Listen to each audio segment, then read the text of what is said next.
یہ کہ میں اب جانور لے آیا اور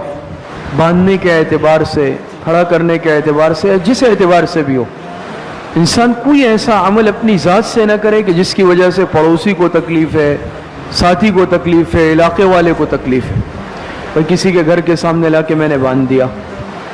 دوسرے کے گیٹ کے سامنے باندھ دیا، اس نے کہا بھائی کیا کہ میں نے کہا بھائی قربانی کا جانور ہے، کیسے بول رہے ہو؟ قربانی کا جانور یقیناً ہے، ایسا ہوتا ہے۔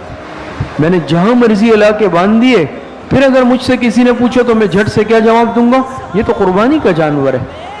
قربانی کا جانور ہے، اس سے کسی نے انکار نہیں کیا، لیکن شریعت نے یہ اجازت کہاں دی ہے کہ آپ اس عمل کی وجہ سے کسی کے لیے تکلیف کا باعث بن جائے؟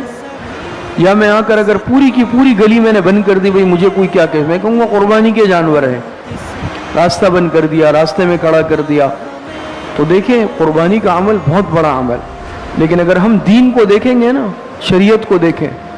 تو انسان کو اندازہ ہو جاتا ہے